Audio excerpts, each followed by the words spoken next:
spread the vision through my people, cause we fans are equals.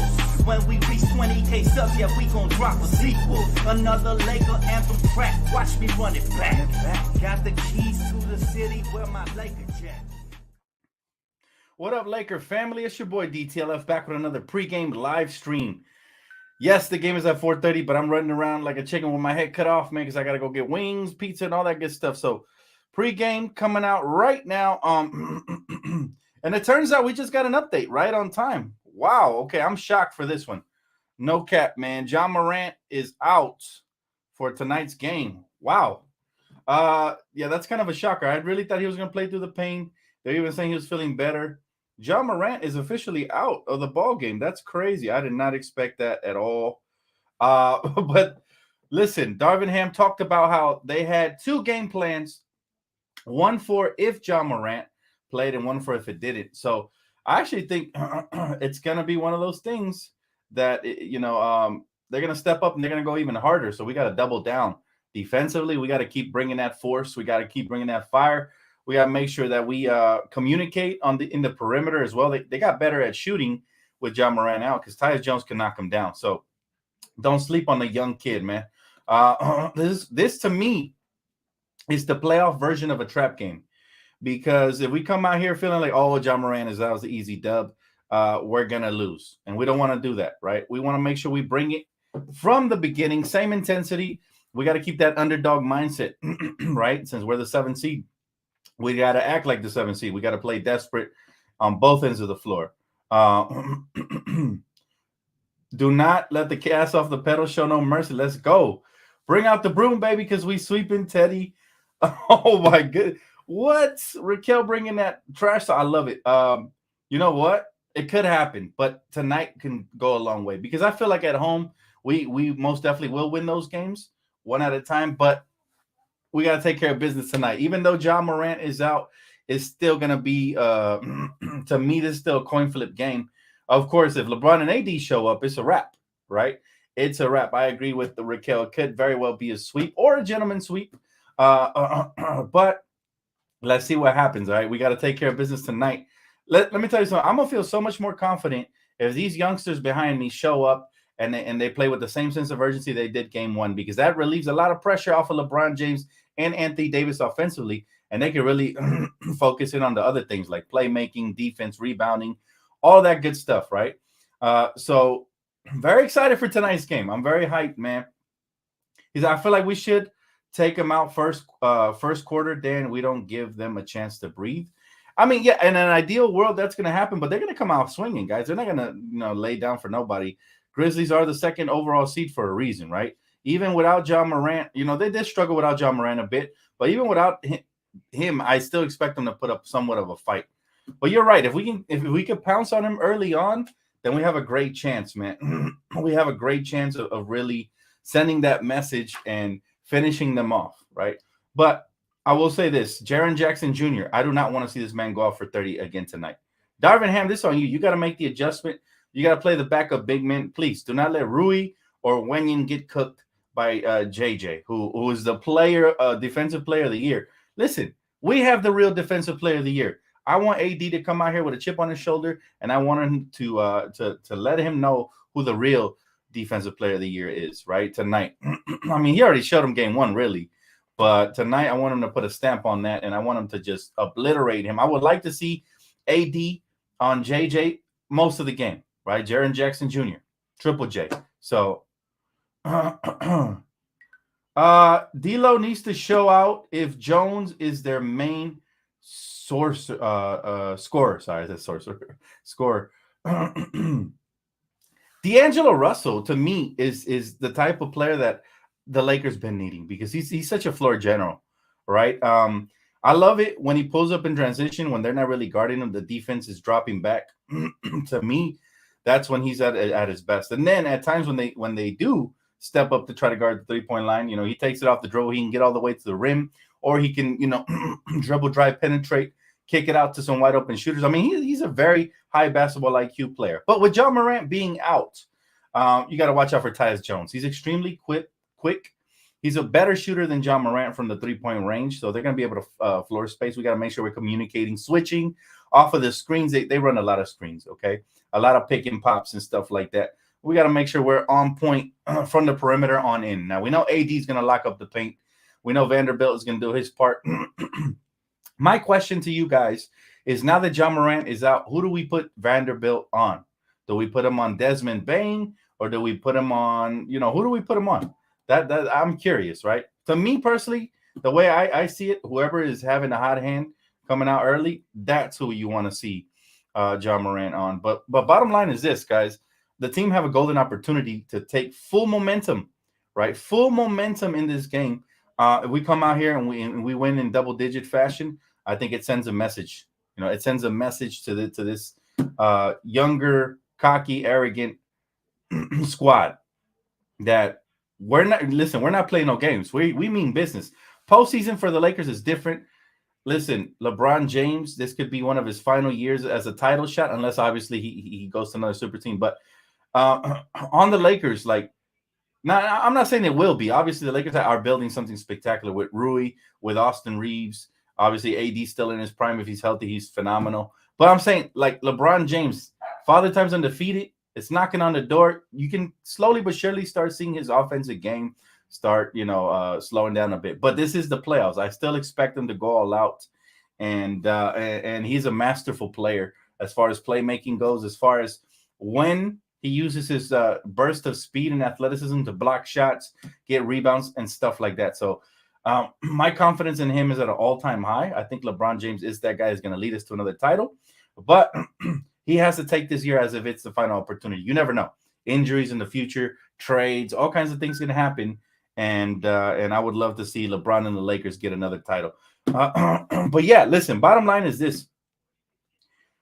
No Ja Morant, for those of you just tapping in. Yes, the rumors are true. No Ja Morant, he's officially out. I thought he was, I didn't say faking it because obviously I'm no doctor, but I thought he was over-exaggerating the injury in order to try to catch a slipping or something. But it turns out, I guess that's where he really hurt himself. So he's going to be out tonight. It's a golden opportunity for Lakers to capitalize. But they cannot, I repeat, they cannot let up, right? Questions or comments? I think you should start Rui since Ja is out. Rui is better on JJ than Vando.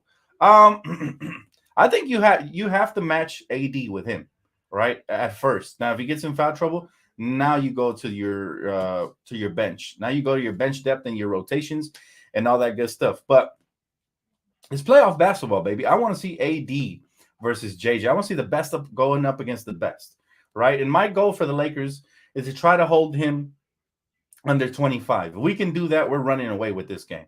There's no way they're going to stop everybody we got. We got so much offensive power. Since this starting lineup was inserted, we have won like 9 or 10 games since, and it's been just splendid watching, the new backcourt of D'Angelo and Reeves and the new front court of AD and Vando, and of course, our leader, LeBron James, make teams pay, especially in transition, man. That's our specialty. We need to let our defense lead us into our transition offense, and then everything is on and pop, and then I feel like we start catching rhythm. Now our half-court sets look a lot smoother. I mean, all in all, and yes, it would be nice if we could play Mo, of course, happy-go-lucky, but not just Mo. I wouldn't mind looking at, having a look at Tristan, especially if we go up double digits, just to see what he brings to the table. I don't know how much he has left in the tank. He is 32, so he should still be solid, but let's see. He said, agreed, Dan, the priority at least is to limit JJ. I'm just excited, man. It's playoff basketball. The Lakers are looking great after the first game. We don't want to give them any life, right? It's crucial that we get greedy. That's the terminology we're going to go with, right? Let's get greedy. That's what they said midway through the season. Let's get greedy. Now it's the time for the Lakers to do it. We have to step on the jugular, man. We have to make sure we go for the jugular. We have to step on the gas. Don't look back. Don't stare at the rear view. Look forward. I like what Darvin Ham said after the last game, right? He said, got to respect your opponent. Our goal isn't to win just one game. We want to win the series. So, stay locked in. Isabel says they need to come out like it's 0-0. Absolutely. Matter of fact, they need to come out like it's 0-3, like we're down 3. Play with that sense of desperation, because I promise you that Memphis is playing like it's a game 7 tonight. They're going to do everything in their power. The officials were atrocious game one, so we have to play in spite of them, right? We have to play in spite of these officials and do what we got to do to make sure we win, right? We listen, we lost the points in the paint battle after the first game, believe it or not. We definitely lost that points of the paint battle, so we got to make sure we actually win it this time, right? That's one of the keys. Obviously, keep knocking down free throws. But again, with no John Morant, you got to watch out for role players like Dylan Brooks, Desmond Bain, Luke Kennard. We did a great job of checking him in game one. Tyus Jones, to me, is the biggest focal point who's going to start in place of John Morant. Don't let this guy come in and be an X factor. We know he's shifty, he's quick, and he can space the floor. We cannot let him have one of these heroic games. Definitely don't want him anywhere near 20, that's for sure. With 10 assists, that would be atrocious for the Lakers because now they have confidence, right? And for our side, I want to see LeBron and AD go off. We know we let Austin Reeves get his and Rui because that's who they are, man. These young players are killers. They came in first playoff game in their career with a banger. Can they do that again? Absolutely. But I want to see our main guys get to work here and put the exclamation point on the series. If LeBron comes out with a 30-piece, AD comes out with a 30-piece, or at least a 25-piece with 10 rebounds, 3, 4, 5 blocks, and we get this victory, the role players are going to follow suit, right? Most of the time we go as they go. Now, a lot of people call it a feel-out game for LeBron James, and that's fair, but this is not a feel-out game. This is a chance to start closing the door on this series, right? Now, if you lose this game, that would be horrible because now you bought time for John Morant to recoup and recover. We don't have another game till Saturday.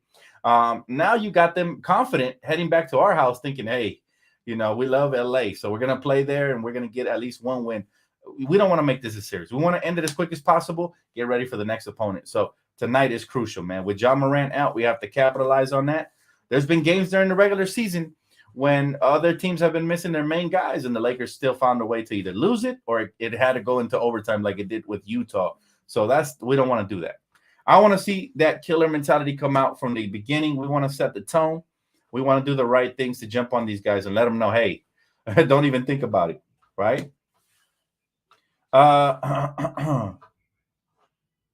Appreciate what? Would love to see a Beasley 5 threes game. He's due for a big game.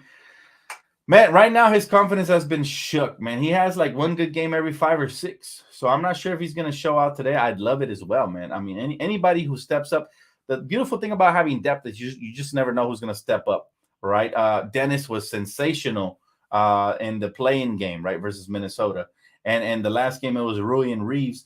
Who is it going to be this game? I think that's the fun thing of having a deep team like the Lakers do is that they can literally it's a wait and see thing, right? Let's see who's going to step up and do what they got to do. My man said D'Lo been quiet. Not really, man. D'Angelo Russell had a good game one. He had 19 points. He had like 10 assists. This dude was legit, man. Game one. Now he started off slow that game, but he hit some big shots when we were right there trying to stay within range in the third quarter, especially the second half. I thought he was phenomenal. But obviously, whatever he did got overshadowed by Rui and Reeves because those dudes were just R&R, baby. I need some more R&R tonight. He said Rui and Reeves will have another big game. If they do, man, listen, the league is already on notice. We had guys like Damian Lillard coming out talking about, oh, my bad. Like that's a cold dude. Like they were finally giving Reeves the respect that we've been giving him since his rookie season, right? But I love it. I love it when analysts be so loud. Like my boy Quincy said, shout out to him. Analysts be so loud to talk about the team they don't even watch, right? They watch it casually. We diehards, we know our team, the ins and the outs, and we knew Austin Reeves was primed and ready. This is why I always used to tweet star in all capitals and then ter, right? Starter material. Like this dude is a starter. And I'm glad we finally picked up on that because since we've inserted him on, we've come out with more energy. We've come out with relieving a lot of stress off of LeBron and AD to be primary shot makers and shot takers. Another guy who has great chemistry with LeBron. I always told you guys, and I'm not comparing the players because obviously Austin Reeves is a much better player offensively, and I think equally as good defensively as Caruso. But remember, Caruso and LeBron had just killer chemistry. That was part of the reason we won that championship in 2020. Same thing I see with Austin Reeves, but Austin is just so much more gifted offensively, right? So I don't even compare those two players.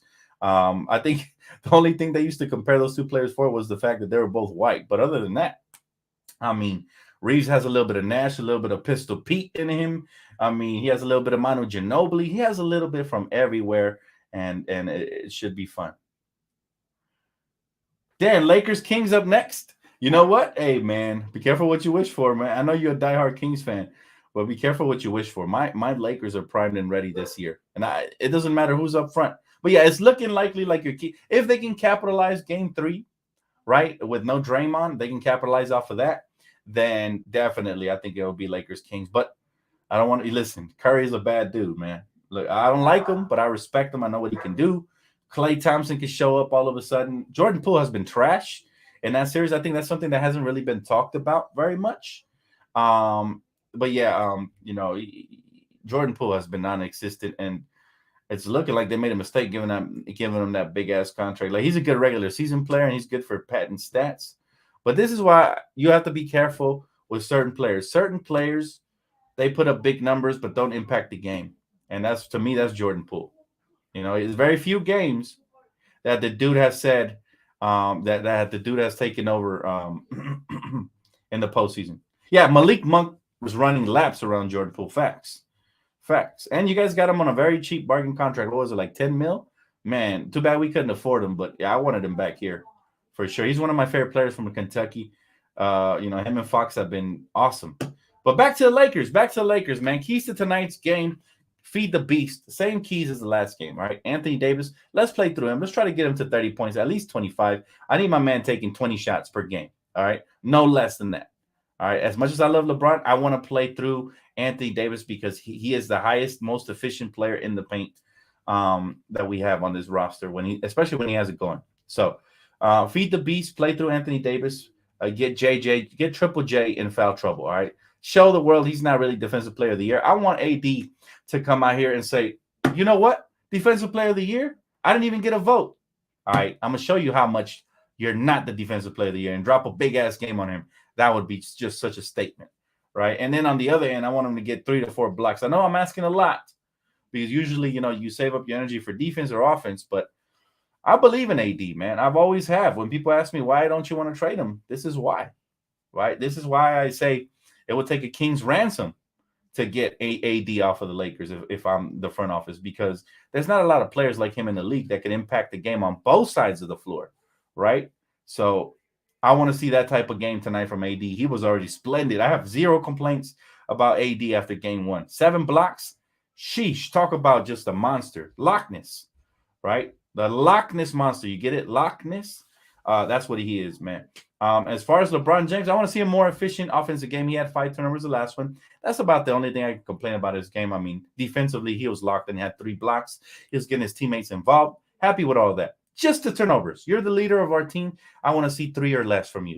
That's all I ask. And, of course, if he can get up, 20-plus points, 25, 30, I'd be happy. If both AD and LeBron can lock in 30, I think that's a win automatically. The role players are going to give you at least 10 each, right? From Rui to Reeves to D'Angelo. These guys can each capably give you 10. So if you got 60 from LeBron and AD combined, and you get 10 from 3 to 4 players, that's an easy 100. And then everything else is chipped in, right? You'll get to 120 before you know it, right? So those are the keys to tonight's game. And of course, hit your free throws, fundamentals, man. Box out. Don't give up second chance rebounds, because those turn into second chance points, and you're giving up all these extra transition buckets and all these kind of things, right? All these second chance 3-point shots and stuff like that. He said, Dan, can you believe the media is blaming the NBA for Dre's suspension? Last I checked, Dre got himself suspended. He is responsible for his own actions. The NBA is soft. I talked about it in our podcast, man. By the way, shout out to Undisputed, man. They watch the show, whether it's them or their showrunners, whoever it is. They literally copied the same subject we had at the end of Around the League yesterday when I asked when I asked the panel who they prefer between Batman and Superman. Literally, Skip and Shannon had that very conversation, and I was like, I've had my sneaky suspicions that there are people watch this show, but now it's confirmed. One morning after we said it last night, trippy, but that means we're doing something right, so I'm very excited about that. But yeah, listen, this Laker team is capable of going very, very far, but we don't want to get too ahead of ourselves. We want to take it one game at a time, because we've seen ourselves get really sloppy Although I don't expect the Lakers to do that in the postseason, right? LeBron and AD been saving up, and you can tell 10 blocks combined. Man, sign me up for that for sure. What up, Dan and Laker Nation? Let's freaking go. What's up, Jesse? Thanks for super chat, brother. Appreciate you. Listen, man, it's time, brother. It is time, and it is time for me. I'm about to bounce as well, man. I got to go get these wings before the game even starts. So I will catch you guys here. I'm not sure if I'll do halftime because I do have some company. I might. So most likely, but I'll see you guys for sure on the post-game recap, all right? Go Lakers, man. Big opportunity to go 2-0. I'm going to be a very happy Laker fan if we win today, right? I don't care who's playing and who's not. Very, very happy Laker fans. I'm sure we all will be. And then we don't play till Saturday. So we're going to talk about a heavenly week from winning on, on Sunday to winning today. And we're just going to have all these days to enjoy pressure-free basketball after it. So go Lakers. Let's get it. Appreciate y'all for tapping in. Make sure to hit that like button. Subscribe if you already haven't. I'll see you guys here, maybe halftime, but for sure for the post game. All right. Peace.